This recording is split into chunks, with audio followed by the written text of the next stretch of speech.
Shlama Amchun. This video is on the Syriac vowels, the Shana Suryaya Zo'ai.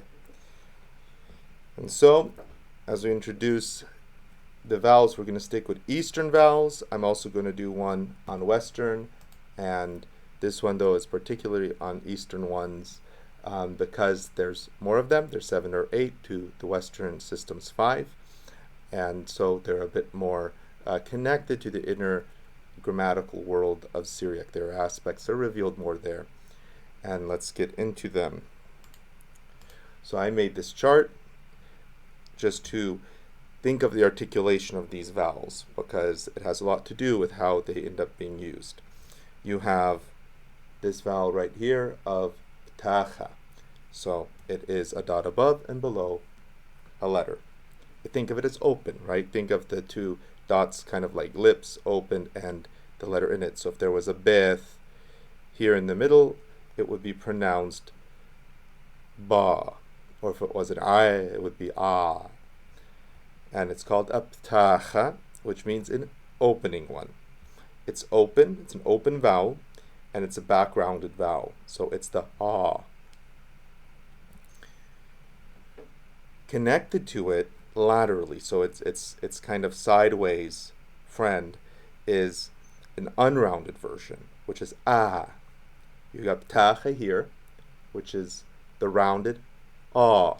You have skapa, which is the unrounded ah. Ptacha, it's open, back rounded. Skapa is open, front unrounded. You don't have to have all that memorized.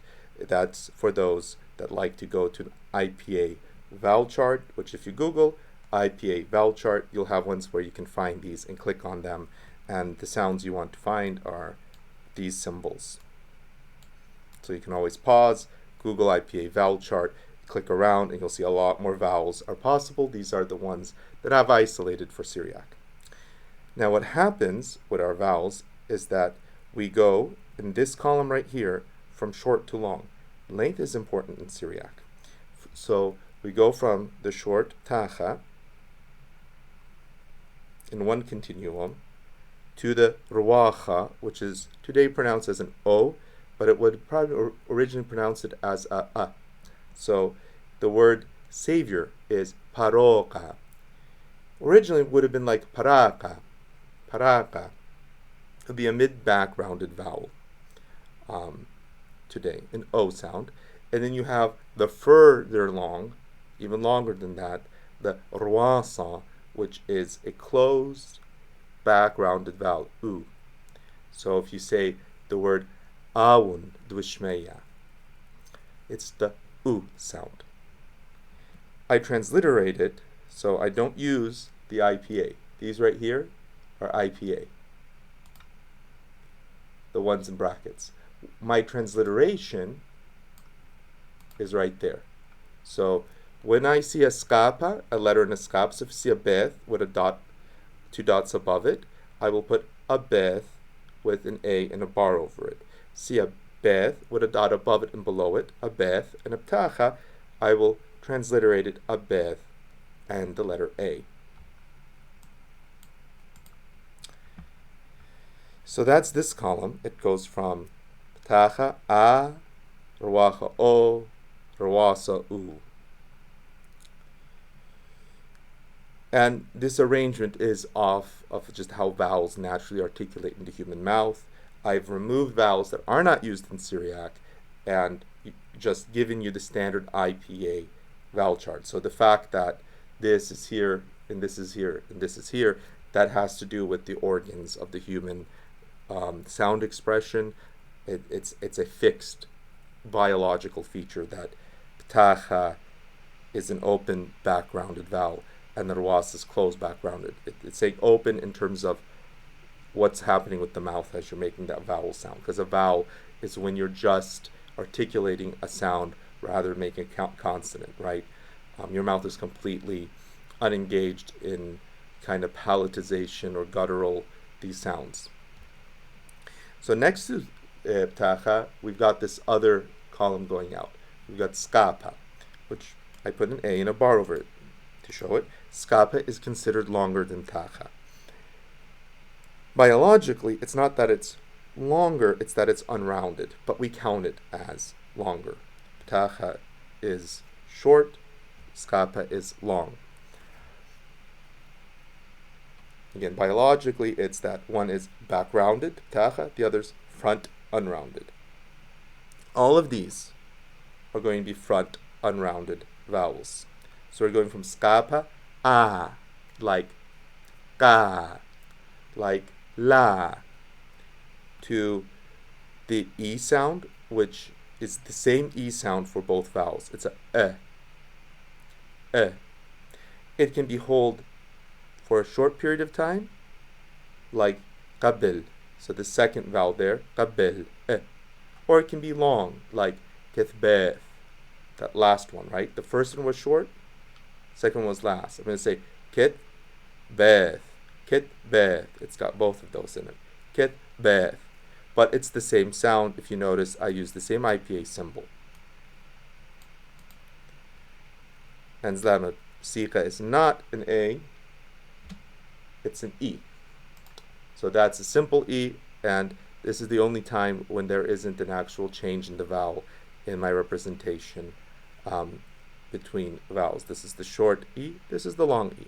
Always this is a short vowel, always this is a long vowel. Always this is a short vowel, always this is a long vowel. And then khwasa. So if you can see khwasa here, let me tell it to ignore. So you can see it properly. It's chet. The beth is softened. Skapa, sade, skapa. Khwasa. Which is a close front unrounded. Going through it, it would be a, e. So you can see that, and they're all front unrounded. A, e. These are all one continuum. A, o, u. And I think you can maybe hear that probably as you pronounce them. Pronunciation's not as important. What is important is being able to know that ptacha and zlama pshika, the short zlama, are short. Skapa is long. Zlama qashya is long. Generally, these three like to be long, but sometimes can be used in a short way.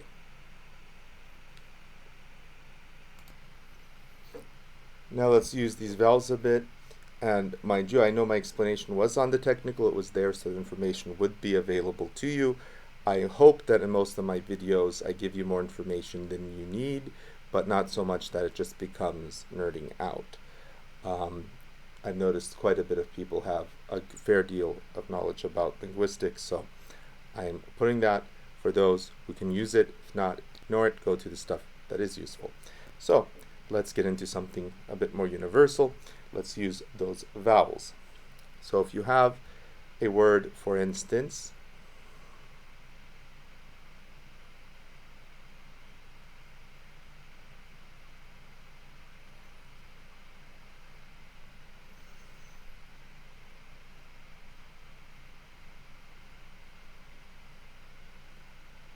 you have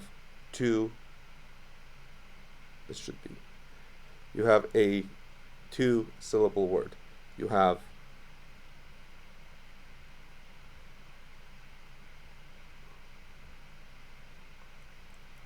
ka, so we can do it like this, and this is a skapa. It's that long A.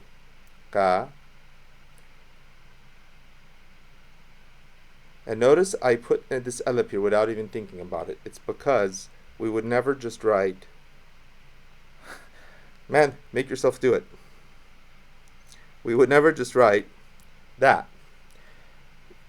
Alif can be a kursya, or a chair for a consonant, which is important for us. We don't let consonants hang out. But this vowel, we don't let vowels just hang out. That they don't hang in the air. That vowel itself is that a vowel plus something to lengthen it, an alab. But we just write it as two dots above.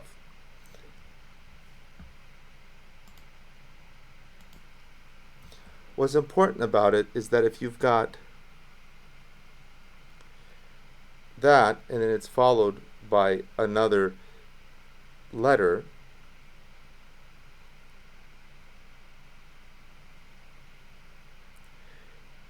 you can consider this one syllable. It's basically a beth with a vowel that has a chair to land on. However, if it was like this, ptacha, it would need a consonant to land on. So this is possible. This is not. Okay. In Arabic, this would be represented with the ba and the fatha. This would be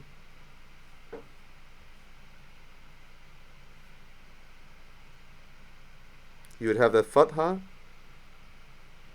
plus this alif, which is what you saw me trying to do when every time I did this, my hand instinctively ended it as the ending of a word.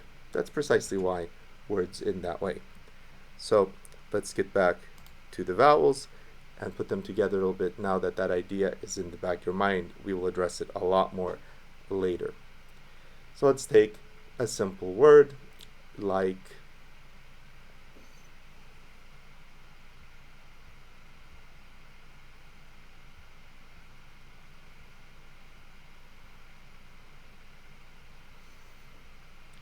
warda. We've got right here a waw, and on it is the vowel tacha.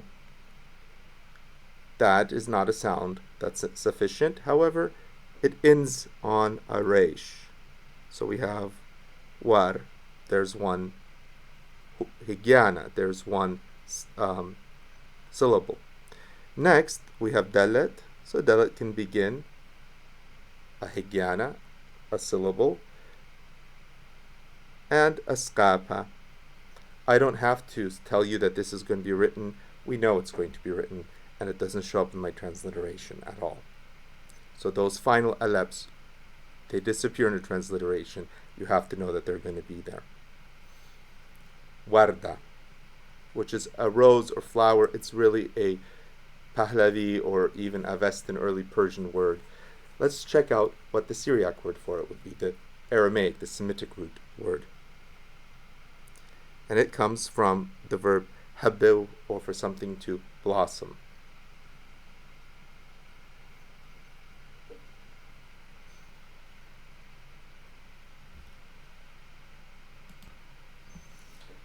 You have ha, ويبتاخا, ba, and another ba. Now we can introduce something that is connected to that video I did on Rad Kipath. So refer back to the video before this in this series and check that out. What just happened here? Well, let's work it through. You have here a he, that's how he is, and on it you've got those two dots, which is abtacha, which is transliterated as a short a because it's the shorter vowel. That concludes on a beth, because this is not a syllable, but this can be a syllable. Hab. However, this beth also extends out to a skapa. Right here, there's your skapa. And right after it, you have that combo again, beth, skapa. And we said, we know that we have to put that to end the word. So what are the syllables here? I would say you've got hab, a, and ba. And another thing that happens with the the very, very important exclusion of doubled consonants. When a vowel lands on a letter, what do I mean by lands? I mean that ptacha on that beth, that skapa on that beth, that waw on that eleb.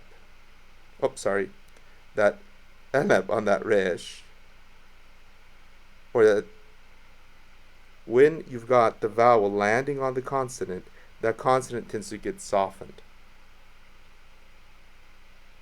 unless it's being doubled or shared. Here, this eleb would be hanging out alone. So what happens is we pronounce it as, and it is written as hab, ba,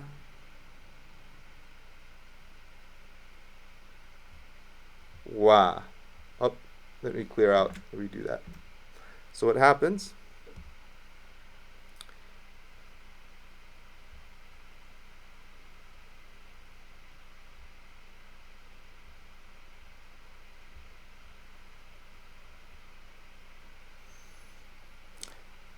is that this consonant right here is being shared so that you can make up hab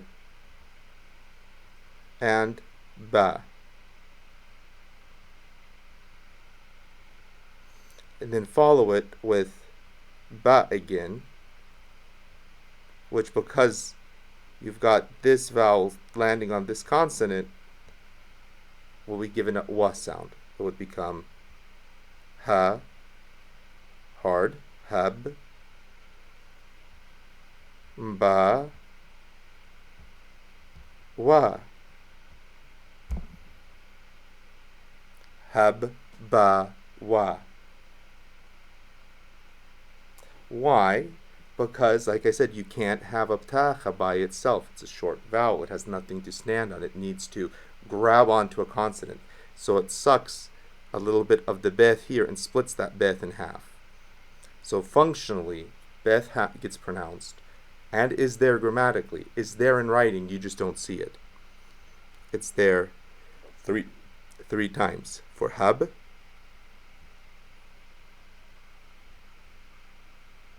and which is why it's not how, wa. It's habba wa, because beth is being doubled. So when a consonant is doubled, it always means strong. It's hab, ba, and wa. Let me give you something that may help, and you may want to reverse and come back to that, or decide to pick this up later and just have it in the back of your head as you go forward. Something that I find funny in Assyrians transliterating is the way that the very commonly used word to refer to a priest of rabbi, which is the same as rabbi in English, rabbi gets transliterated, which is usually R-A-B-I.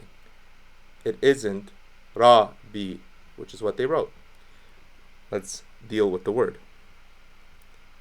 You've got a resh. Let's do that nicely. You've got a resh,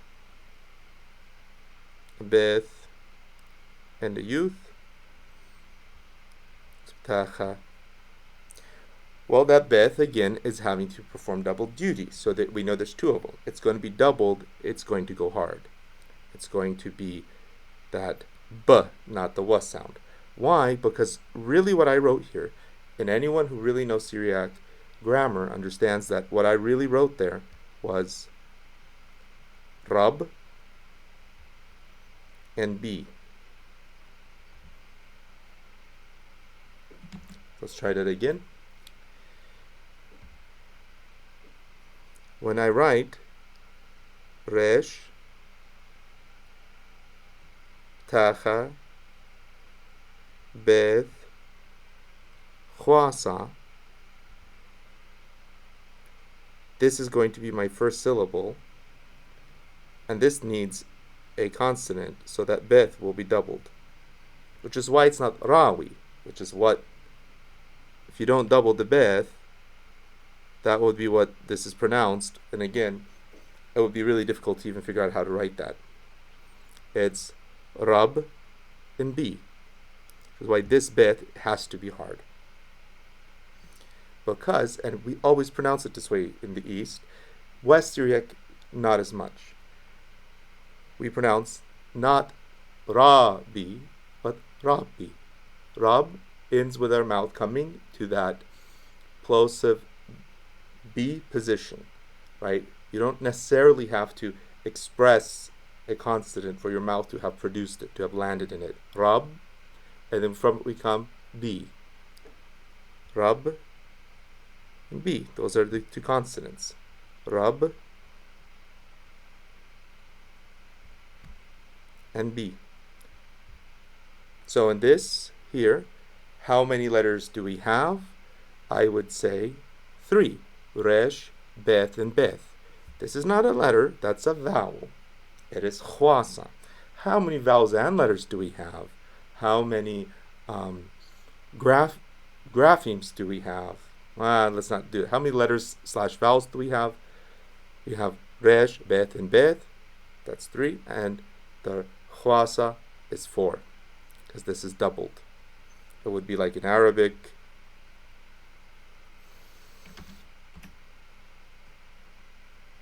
This is important because in Syriac, when we're working with our vowels, and I'll give you one easy way of doing it so it can change the meaning of a word. It shows up, I believe it's in book 2. You have the root to do with buying and selling.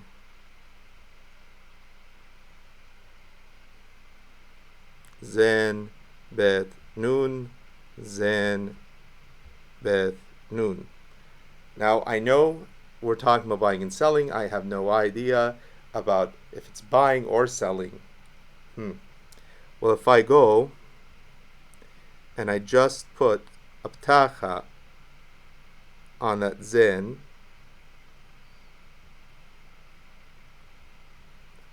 it becomes by default not zaw, which would be a zen ptacha beth by itself. But because I know it's zen ptacha beth beth zlama zen, because I know it's a z-a-b b-e-n. Why do I know that? Because this can't stand by itself. Alternatively, so this is going to be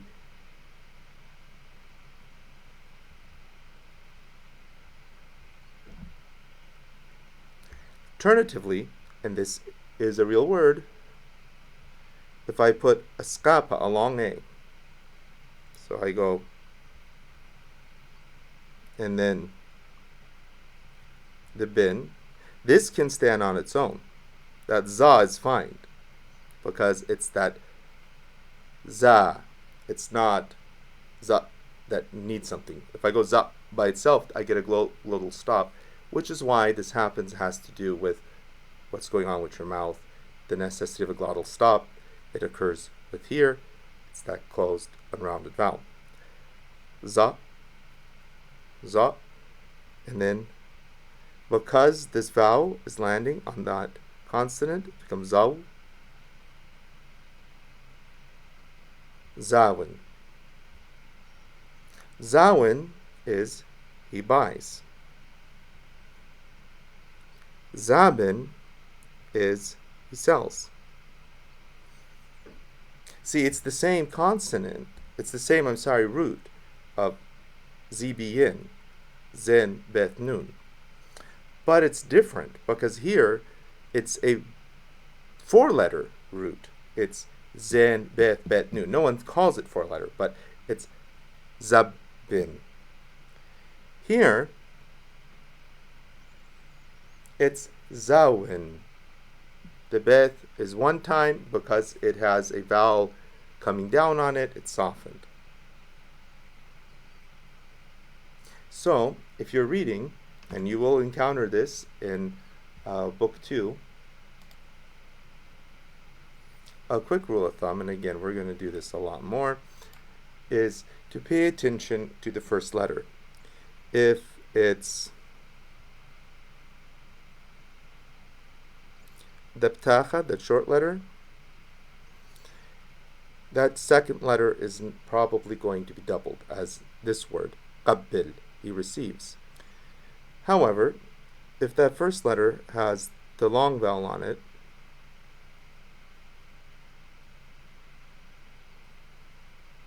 it's probably not going to be doubled. It will be قول. So the dot, that ptacha versus that skapa, that's really a little trick to look for. If it's like this, then you know that it really becomes that beth gets added and it's qab bil. But if it's like this, right, with the two dots on top, that beth, or whatever letter is coming after it, will be softened, and then it'll be like this, qawil, and this is where the division is made. So there's your rule of thumb. Simply look for, if you've got 3 consonants, you've got this pattern, you know that this one is going to be doubled. And if you've got this pattern,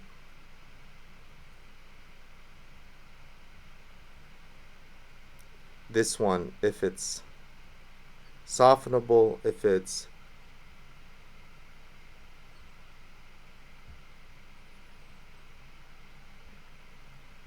one of these letters, it will be softened, but there won't be any doubling. So really pay attention to those first letters. I hope this is helpful. I'll do many more videos on it. Again, subscribe and turn on notifications. Thank you very much.